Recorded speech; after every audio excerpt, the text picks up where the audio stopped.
Bien, buenos días, queridos hermanos. Aquí estamos un día más buscando del Señor desde mañana, ¿verdad? Por medio de su palabra y buscando compartir pues con los hermanos para que este tiempo sea un tiempo de edificación, sea un tiempo de bendición, sea un tiempo de crecimiento y sea un tiempo en el que la palabra de Dios, en el poder de su Espíritu Santo, continúa transformando nuestras vidas a la imagen de Jesucristo.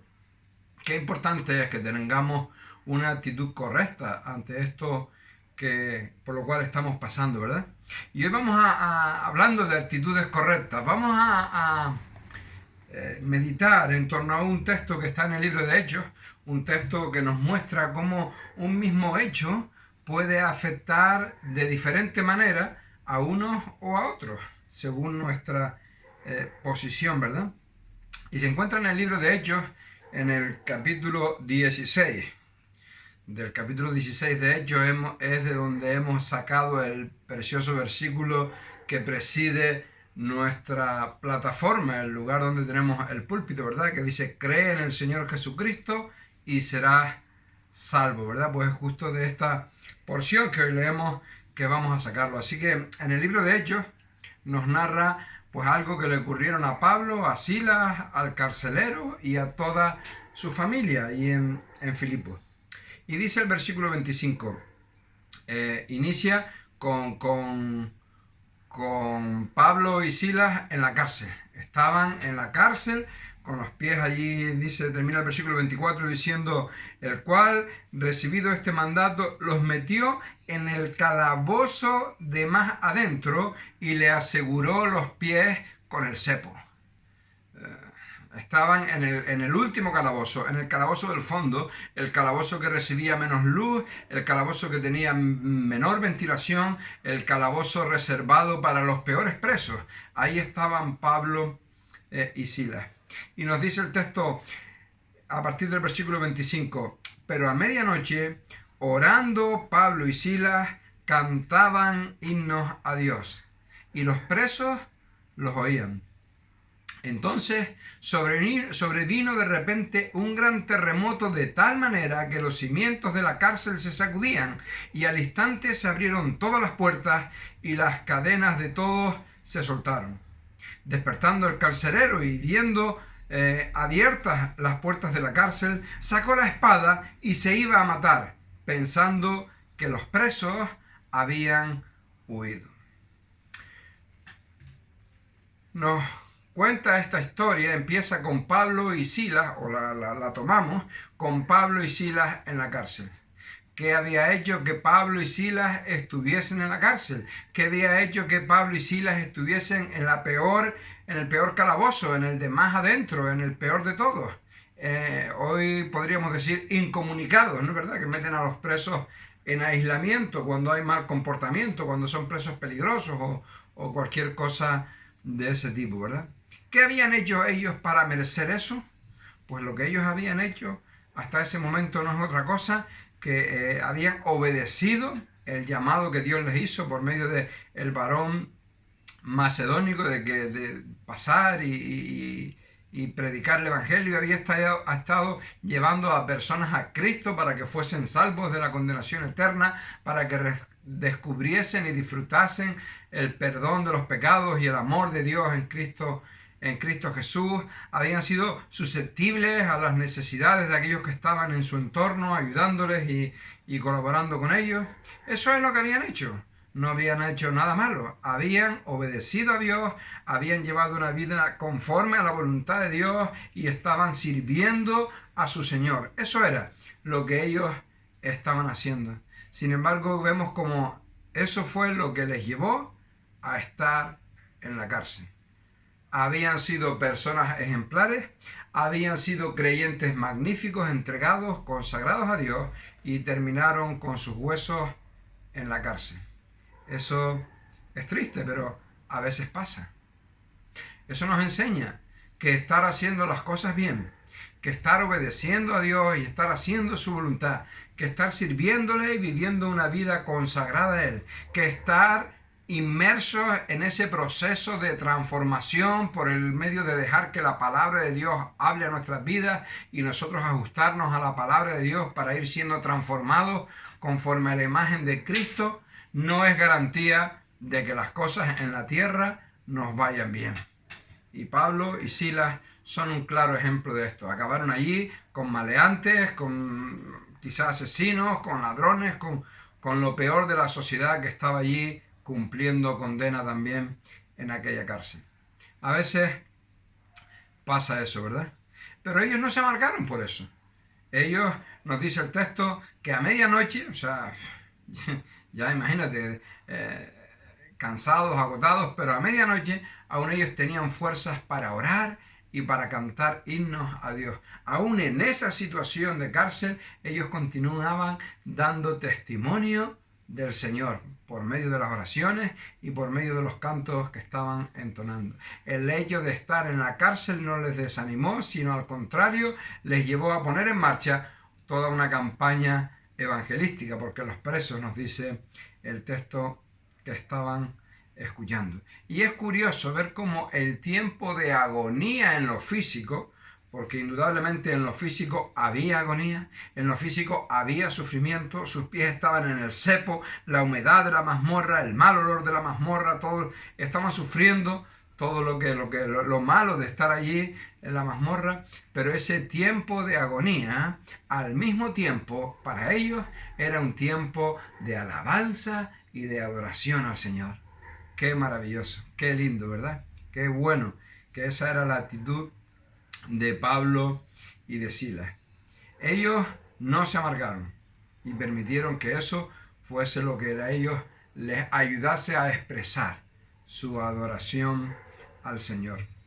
Vemos como cuando uno tiene una correcta relación de adoración con el Señor, las cosas son diferentes. Cuando hay una relación correcta de alabanza y de adoración a Dios, aún lo humanamente malo se transforma totalmente porque nuestro corazón está lleno del Espíritu Santo de Dios. Y el estar en esas circunstancias adversas, en esas circunstancias complicadas y difíciles, no menguaba su ánimo, sino todo lo contrario, hacía que ellos continuaran dando testimonio del glorioso Señor. ¡Qué contraste con la experiencia del carcelero! Ellos estaban allí sin haber hecho nada para merecerlo. Estaban sufriendo terriblemente porque eran presos y lo que había en su corazón era canto de alabanza y gratitud al Señor. El carcelero, sin embargo, nos muestra la otra cara de la moneda. Él no era responsable de nada de lo que estaba ocurriendo.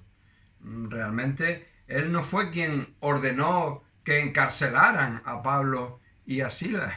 Él no tenía la culpa de que Dios decidiera hacer ese milagro de traer un terremoto y hacer que las cadenas se soltaran para que los presos se fueran. Él estaba cumpliendo responsablemente con su cometido de guardarlos. Sin embargo, vemos que cuando él descubrió que las puertas se habían abierto, pensando que los presos habían escapado, tomó la espada para quitarse la vida.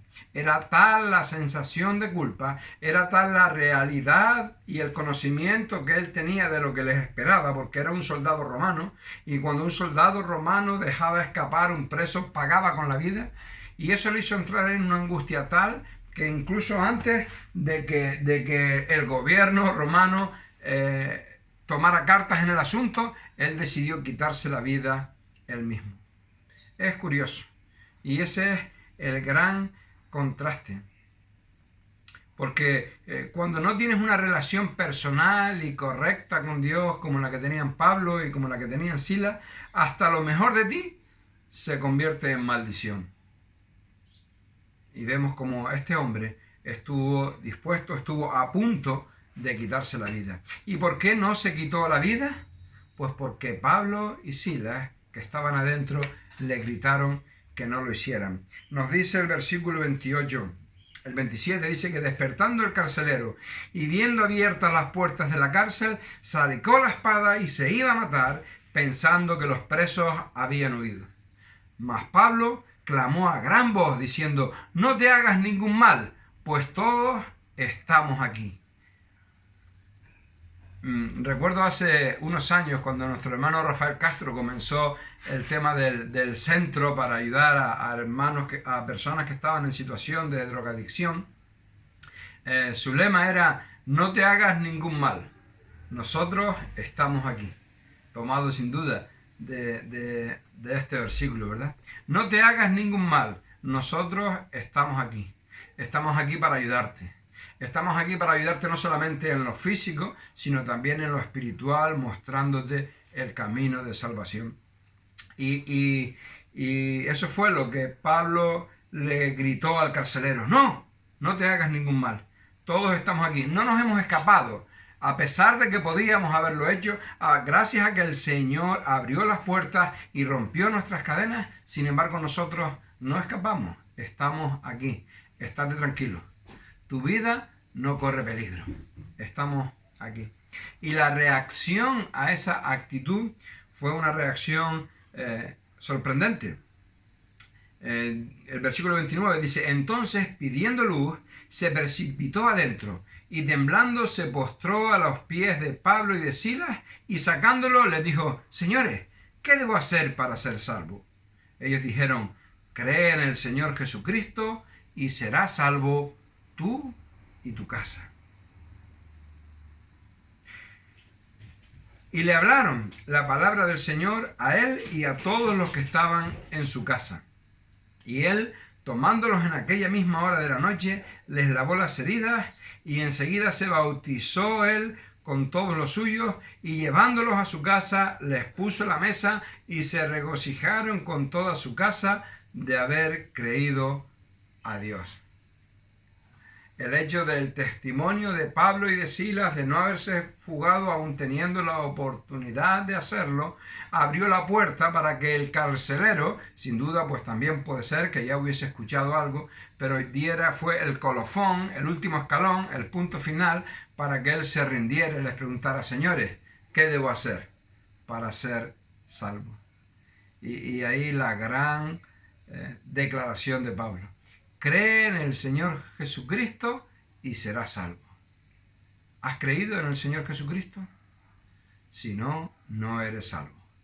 Si no, lo que te espera es condenación eterna y fuego por toda la eternidad. Pero si has creído, eres salvo. Y el texto dice: tú y tu casa. Pero esto tenemos que aclararlo y verlo en su contexto. Serás salvo tú y tu casa, porque por medio de tú haber creído, el Evangelio llega también a los tuyos. Y vemos en el texto como después de ahí fueron a su casa y hablaron del Evangelio a toda la familia. Y toda la familia creyó. Por tanto, todos fueron salvos. La única forma para ser salvos es creer el Evangelio de Jesucristo, arrepintiéndonos de nuestros pecados. Y eso es lo que toda la casa del carcelero hizo. Por eso es que toda su casa fue salva. Qué bueno que tú seas creyente en medio de un hogar de personas que aún no han conocido el amor de Dios ni el perdón de pecados en Cristo Jesús, porque tú eres la herramienta de Dios para que esas personas crean también y por tanto sean salvas. Y eso fue lo que todos hicieron. Y su vida fue totalmente transformada. A raíz de ahí vemos como todo fue diferente. Nos dice el texto que después de que ellos creyeron, todo lo que ellos hacían era distinto. Ellos sirvieron, se convirtieron en siervos. Dice que lavó sus heridas, las heridas de Pablo y de Silas, las heridas que sin duda ellos mismos y el contexto allí habían causado esas heridas. El carcelero y los suyos lavaron sus heridas. Además hubo gozo en ellos. De intentar quitarse la vida, pasaron a tener gozo. Dice que se regocijaban ellos unos con otros, se regocijaban de haber creído, nos dice el texto. Había servicio, había regocijo, había testimonio, porque vemos como nos dice que él y toda su casa fueron bautizados, dieron testimonio de haber creído el Evangelio de Jesucristo, y hubo comunión, porque dice que les llevó a su casa. A unos presos, Un carcelero a unos presos se los llevó a la casa para tener comunión con ellos, para gozarse juntos y regocijarse juntos en el Evangelio. Qué maravillosa es la obra transformadora que Dios hace en los corazones. Pero ¿sabes qué? Al día siguiente, Pablo y Silas volvieron, bueno, al día siguiente o no sé, o esa misma noche, después de que terminó todo, Pablo y Silas volvieron a la cárcel. El carcelero quedó regocijado, quedó salvo, pero Pablo y Silas volvieron a la cárcel, porque nos dice el versículo 25 que cuando fue de día, los magistrados enviaron alguaciles a decir: suelta a aquellos hombres.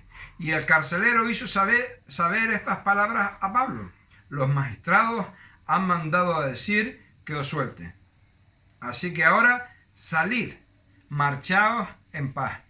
O sea, ellos estaban otra vez en la cárcel. El carcelero se salvó, su familia se salvó, pero Pablo y Silas eran presos.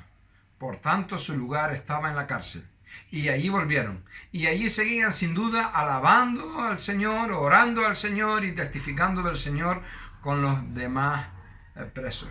Qué preciosa enseñanza nos da el Señor, que a veces, aunque veamos fruto en nuestra labor, aunque veamos fruto en nuestro ministerio, tenemos que saber cuál es el lugar en el que Dios nos quiere. Y a veces puede mandarnos a jugar al golf con gente rica, con gente influyente de este mundo, en hoteles de 5 estrellas, pero muchas veces puede enviarnos, de hecho la mayoría, a los barrios pobres, a las mazmorras, a los lugares donde realmente no nos es agradable estar. Que Dios nos ayude a, en cualquier situación en la cual estemos pasando, entender, tener claro que somos instrumento de Dios y que estar laborando, que estar sirviendo en la obra de Dios no es garantía de que las cosas nos vayan cómodas, sino de que Dios nos va a usar donde Él quiere, y tenemos que entender que a veces donde Él quiere usarnos es en lugares incómodos, pero no importa, porque aún allí, si Él nos tiene, es para usarnos y podremos ver fruto como Pablo y Silas vieron el fruto en este carcelero y en toda su familia. Que Dios nos ayude a ser imitadores de Él y de Pablo y de Silas. Dios te bendiga.